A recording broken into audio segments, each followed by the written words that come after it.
Alright, look, we need to talk about The Sinking City 2, because to me, this gameplay looks like a direct adrenaline rush for anyone who loves the intense style of the original Resident Evil 4. And no, what you're seeing right now is not a new Indiana Jones game where you fight zombies, even though, come on, you have to admit, he clearly looks the part. Anyways, let's get one thing straight right away. This story is a total standalone experience. I know there's a big 2 right there, but as I understand, there are zero mandatory history lessons or connections you need to worry about, meaning you can jump right in with zero prior knowledge.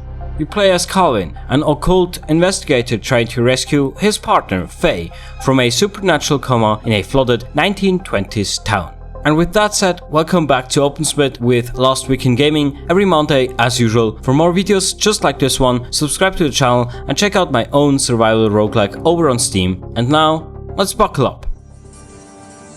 The core gameplay loop here is beautifully brutal. It relies on a tight over-the-shoulder camera, which we know from RE4 style games, heavy gunplay and a massive scramble for resources where every single bullet you find matters. You are a detective of some sorts, but it seems that they made the slow, boring detective work optional. You aren't forced to stop the action to search for clues, which kind of saves the title for me a little bit here. Splitting the investigation away from the main story path keeps the game from stalling. I mean, you totally know how some games have weird mechanics that force you to basically stop playing and look for muddy footprints instead. Yes, looking at you, Witcher 3. I think game designers call that ludonarrative dissonance, and it is a straight up mood killer. In this game, however, by shoving the detective work into optional side zones, your brain stays locked in full-blown panic mode. You can blast through monsters if that's what you want to do, but if you do choose to explore and solve the side puzzles, it's definitely going to be worth it. The game rewards you with better guns and extra ammo. It keeps you in total control of the pacing. In classic RE4 style, you are managing your stuff in a grid inventory and you will constantly be deciding whether to fire a shotgun shell or save it for a tougher fight later on. It feels very much like the exact deliberate tactical stop and shoot wait that made all the classics feel so satisfying.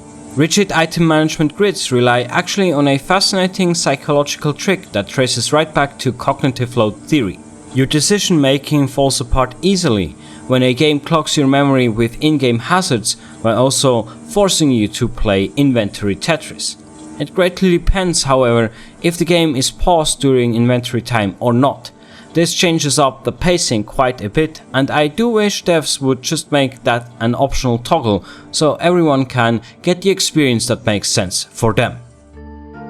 Now, the real standout feature here is the rising floodwater mechanic. This is, after all, a Lovecraftian-inspired story, so it is an incredibly creative way to design a horror map, and it drastically alters how you move around. The water isn't just a static background decoration, and I think the sequences with driving the boat really look nice. But the tide actually rises and blocks off sections of the city as you play through the story, which is kind of a neat idea.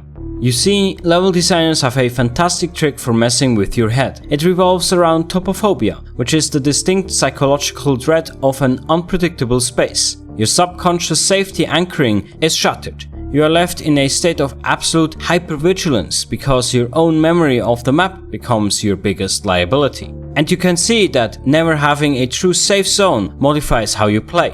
The rising water even brings enemies up to your level, turning a simple hallway retreat into a terrifying scramble where your memory of the map is actively used against you. The architecture of the level feels like a living hostile trap that shifts its layout to corral you right into dangerous corners rather than acting as a static video game layout. When that water pressure pushes up, it brings vertical threats directly to your throat, overriding any comfort or safety you thought you had established in earlier rooms.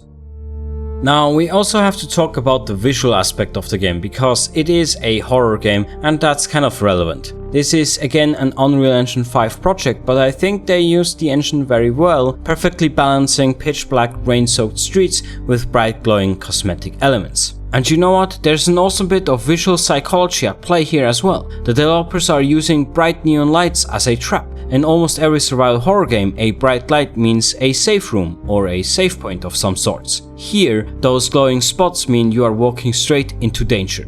Let me say this, the graphics make the rot look intensely real, from the wet wood on decaying porches to the reflections on the murky water. The high contrast framework makes the environmental decay look incredibly textured, capturing the exact vibes that we expect from Lovecraftian horror. If you want to survive the tides of Arkham, you are looking into a nerve-wracking and intense ride. The game is on the rather expensive side, so make sure you are prepared for the experience you'll be getting.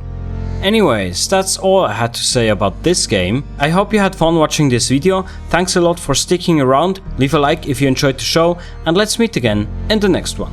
Bye!